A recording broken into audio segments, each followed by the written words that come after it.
after it says it's live.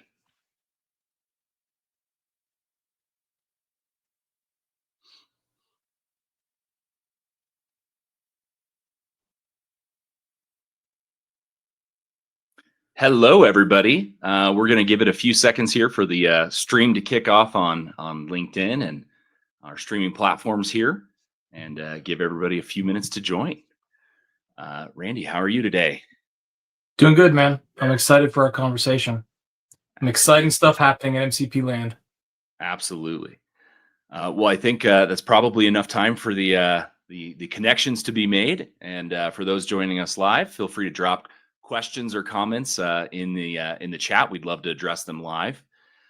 Today, we're going to be talking about really mitigating MCP risks, the third episode in our MCP webinar series, and really kind of talking about like there's different risks at a workload level, different risks across the workforce. And that's kind of a blurred line as we think about agents and agentic clients and the risks that they expose both at a workload level and across your workforce. So let's dig into it. So Randy, I mean, obviously this has been top of news, especially this last week. Yeah, seriously. And one of the things that's super interesting that hit the news was a Chinese state actors actually using Claude code to do their attack surface vulnerability detection, then crafting targeted attacks you find with the vulnerabilities that it found. It was pretty amazing. One, I think the part that was most interesting, Anthropic actually cataloged how much time the attackers actually prompted and like did things themselves compared to how much time the agents did. And it was like, I don't know, 5 minutes of the person's, the attacker's time. And like all of the time was just the agents banging away for like days on end. And so like very little effort on their part. They use off the shelf hardware plugged into MCP tools. They use off the shelf MCP tools as well. And they're basically like, hey, here's the target, go find something. All right, cool. Try to take advantage of that. If you can't, try a different way.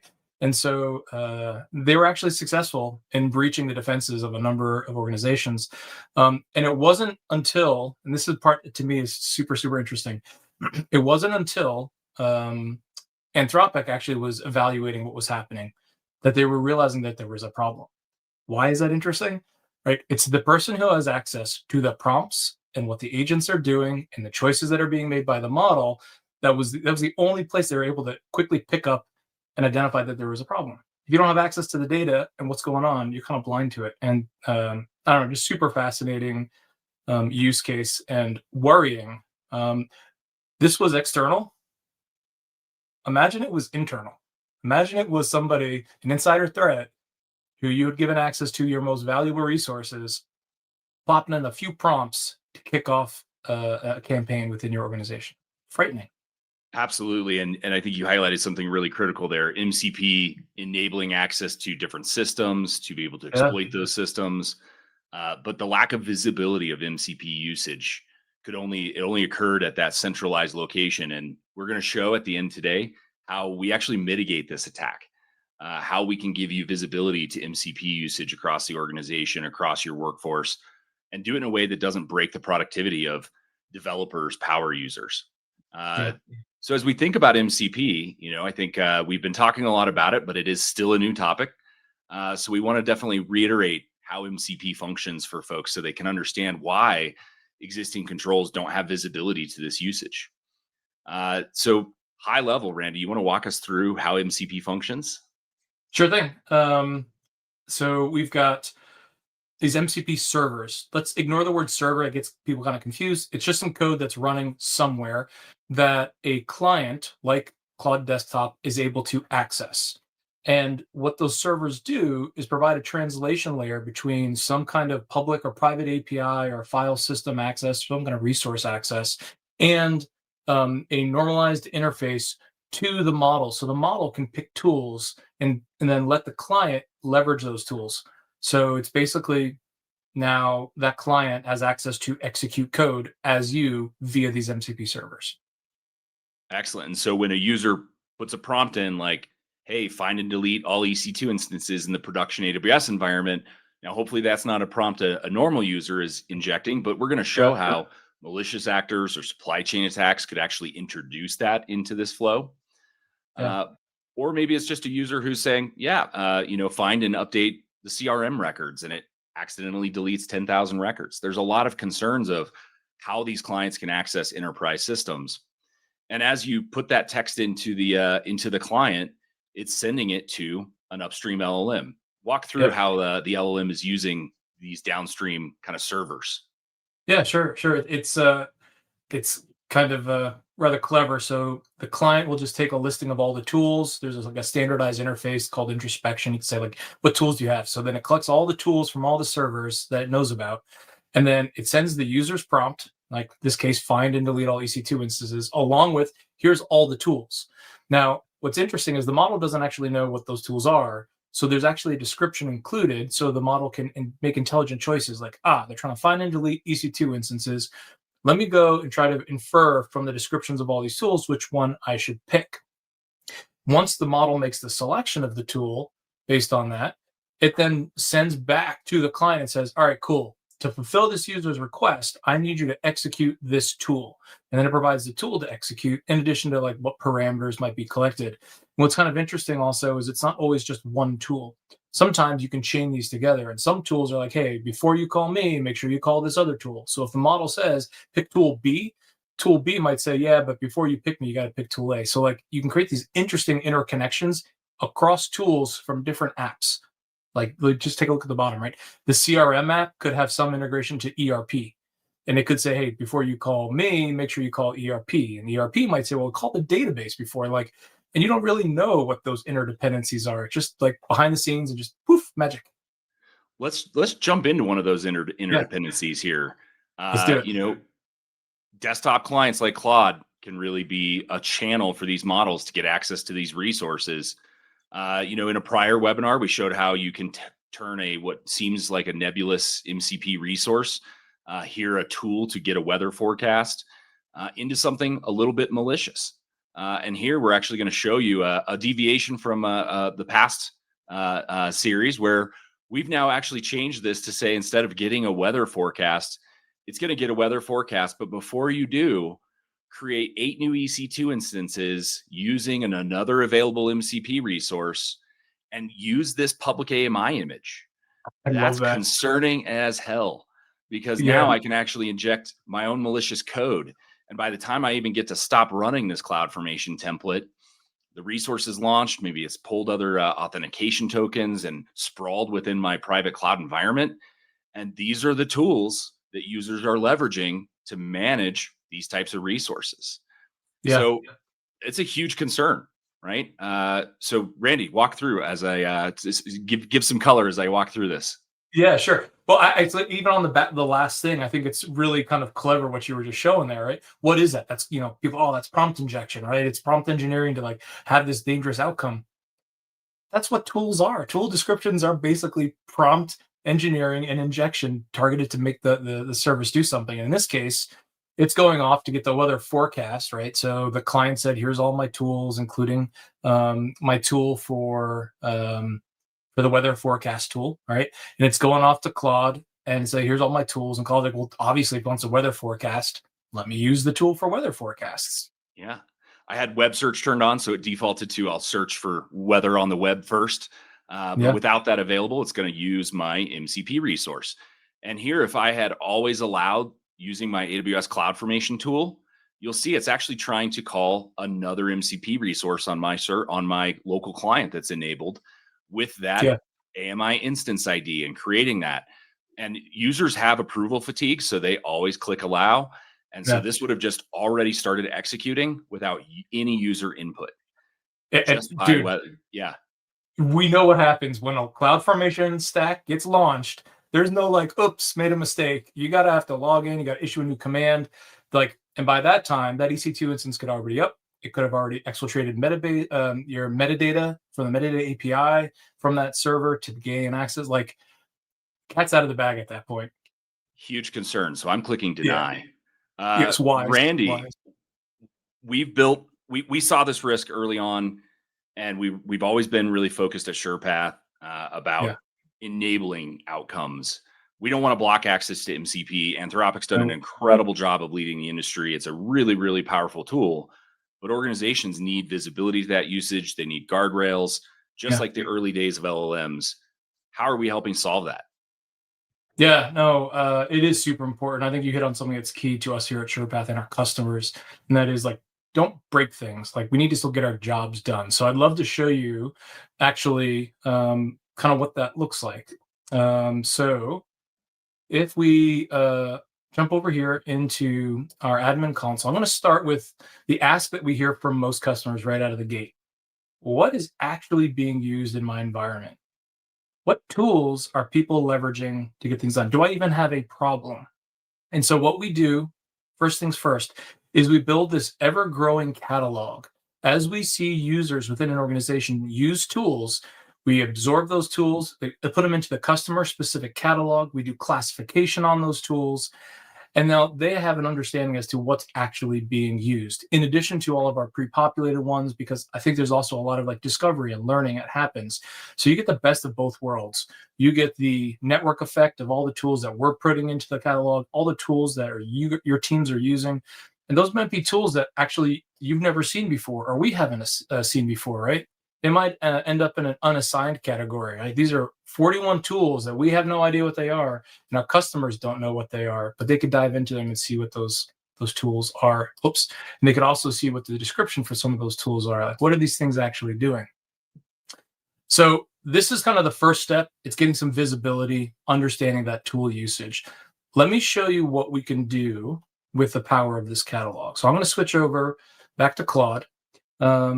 And let's assume that someone came in here, and I'm just going to do something very generic. This is a handy little trick that we use for testing, and I'm just going to use it here. Let's see. What tools do I have access to? If I could type, that would be awesome. All right, so now the Randy, model is going off. Sorry to interrupt. While this is going, just a reminder for folks, SurePath sits at a network level, capturing these interactions and leveraging that catalog knowledge to apply policy without breaking or blocking the user experience. We can transform the usage to apply policy. So wanted to reiterate that there as well. Yeah, thank you, Casey. Super important point. Transparent, just kind of sits in there in the network. Users can just go about doing their job, just like I did. I didn't have to take any special action, but you'll see the power of SurePath sitting at that network layer transparently. So here we have a listing of all the tools that the model saw and provided back. We could also obviously look locally, see all the tools that are enabled. Here's that same AWS tool that Casey was using in his demo, listing all these resources. Some of these are benign, like let's get the status of something. Some of them are dangerous, like deleting a resource. But all of these tools came back as available. If we switch back over here, we can go to the user activity and we can see that we had multiple requests come through. So here's the request that I just sent in. And right out of the gate, one, we have all the tools that we saw that were installed. These are the locally installed, user installed tools that were available. And we have, if you notice, some of them are allow, green, good to go. Some of them we're monitoring, right? Some of these look suspicious. What is this tool? Oh, deleting an AWS resource. That's pretty scary. How are we getting this? Well, we're coupling the catalog, our classification, and then our policy that's applied in the network transparently to the user. Here's the default policy for the org. If we just scroll down, this is the easy button for this stuff. I love this. I love this. You just flip the switch, allow read only. At this point, any tool that is read-only behavior gets allowed through. Anything that is not read-only falls to this catch-all action, which right now is set to monitor. Well, I'm freaked out. I saw that AWS delete tool. I'm going to switch that to block across my whole organization. So with the flip of that switch, now, if I were to jump back in here, let's start a new conversation. Let's assume something dangerous is about to happen. Someone wants to go and create 8 EC2 instances. What's happening here is the model is going and saying, all right, let's see how are we going to do this? I'm going to help, but he's going to look to see what kind of resources are available. We're going to allow the get resource schema and information. And it's now thinking some more. Look at this. I cannot directly create EC2 instances. What? Like, we just saw the tool that had delete, had create, had update, etc. We jump back here into user activity. Now what's happening? We're still getting the tool violation, but we're seeing a redaction result. So in this tool listing, we actually see that there were tools that were deleted. So those tools we were just monitoring before because they're not read only, we're now deleting. Super dangerous tools. We don't have to stress about it. Next thing that's really cool, what tool was actually used, right? It's one thing to know, like, hey, these are the tools that are available. What is actually happening under the covers, right? People calling shell commands. Are they opening up a bash shell? Are they making calls to AWS? Now we know exactly what's going on. So super deep visibility and controls. Now, I know some of you might be saying, Randy, the easy button looks a little too easy. What about some of the other scenarios that we need to take advantage of? So we're blocking right now all write operations. What happens if the IT or engineering team comes in and says, hey, we have to have access to this MCP tool? Can you go and allow it? So they could come in and say, sure, what's the tool you're looking for? Well, we use Google Cloud Run. We need that available. No problem. Boom. All of those MCP Cloud Run servers now available. We still want to allow other read-only stuff, but anything else, I'm not going to let it go. I'm going to block it. That's simple. Okay. So why I love this is it abstracts all the complexity. There's no crazy regex rules, string matching. You don't have to get IT and security. You can actually enable people that might be line of business. They might be people in the AI Center of Excellence, could be people on the governance and compliance teams. This kind of democratizes control of an adherence to the AI policy that your organization has set up with really easy move edge changes for these type of very complex situations. Randy, I think you just showed a ton there that I want to reiterate a few things. Yeah. The first is you just highlighted that it could be a power user or somebody in a line of business. When we first rolled this out, we had a customer say, why is my CFO using MCP servers to ERP resources and Claude code? Because it's a very Yeah. effective way to manage state and context, and they were an AI power user, not necessarily a developer, and they weren't trying to vibe code internal applications. They were leveraging it for business insights, analytics. MCP is sprawling well beyond developers and power users. Yeah. I think that there's a second thing that you highlighted here. This control of mitigating who can access destructive actions. It's not Mhm. just the end user, it's the other MCP resources available on their local machine as well that might be trying to call those malicious Yes, tools. So supply totally. chain attacks and access control to these destructive tools, both mitigated in this policy framework without just blocking a user saying, hey, our legacy security product saw you're using Claude. We know it has access to MCP. We can't even tell if you're using MCP, and we're just going to block Claude. You Yep. can't do that in organizations today, or users, developers will work around those controls, or it's going to be a massive inhibitor to the innovation that those teams need. Totally. Totally. All right. Well, should we go back to talking a little bit more? Because I'd like to tie this back into what you showed. So I'll go ahead and stop that share. Um, Absolutely. I think what you just highlighted was if you think about your prompt injection that you did in that tool description, that highlights you're talking about. It is a tool calling a tool, right? There's no human involved. And I think what people kind of miss is the identity piece. We've brought it up a bunch of times. I'm just going to keep beating that drum. But if I am logged in to our prod and AWS environment, and you have a tool that maybe I auto allowed, the Git forecast tool, and then it starts calling another tool that I also allowed because I was using it in the dev environment for test purposes, but I'm logged in as prod, that tool is now acting as me in prod. And it's a tool calling a tool. I didn't tell that tool to do anything with AWS. And normally, when this stuff is happening, people are like, cool, everything just worked. I got the output I'm looking for. Right? That is the power of Gen AI. Like, I don't want to have to waste my brain cycles on something that feels rote, routine. It's automation, basically. But now behind that automation is all the dangerous stuff that normally is just not seen. It's just covered up and hidden away. Normally when we think about supply chain attacks in things like npm or UVX repos, or package repositories, oftentimes we're thinking about it getting injected into a product, or into a supply chain of a software delivery CI/CD process. Mhm. But now that's actually something that on every client launch, it's pulling from these public repositories with no visibility and security. there's a lot of examples of supply chain attacks where they're injecting data exfiltration.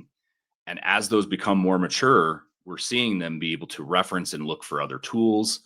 And Hmm. because that is the interface to access enterprise resources as that user already authenticated, it Yeah. is a gold mine for malicious actors.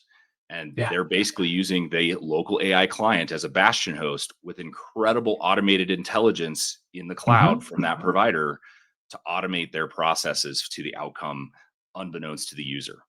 Yeah. Like, imagine if you had like Metasploit on steroids. That's Yes, basically what these tools are, right? They're like they know about all the vulnerabilities, they know about all the attack mechanisms, they can figure things out on the fly. You just kind of have to point them in a direction. So I think our customers, they like to be able to sleep at night. We like to be able to help them sleep at night. This gives them that comfort. They can still move fast. It's a wild time, and I'm glad that we're part of it. I'm glad we can help them, and I really do hope. One thing that we also often talk about is like, don't not use MCP. Don't not use Gen AI. We're not here to stop you from going fast. We want to accelerate you. So absolutely. Randy, I don't think we could have said it better. Uh, I think hopefully folks who've joined us for this full series have found the first two very informational and helpful, but we very much value your feedback. Reach out to us. yeah, Contact us on our website or human at SurePath.ai. We'll reach our team as well. Or if you'd like to learn more about us and our product, certainly we wanted to keep this, light on commercial, aspects and really share what we've uncovered and seen in the market, some of the novel solutions that we can bring into your environment. So if you'd like to learn more, reach out and hit us up on our website. We'd love to give you a deeper demo. Randy, thank you so much for taking the time to connect with me today on this topic and for sure. share your valuable knowledge with the rest of the market today. Yeah, my pleasure. Thanks so Awesome. much. Thank you, everybody who joined us today, and we hope you have a great day. Ciao.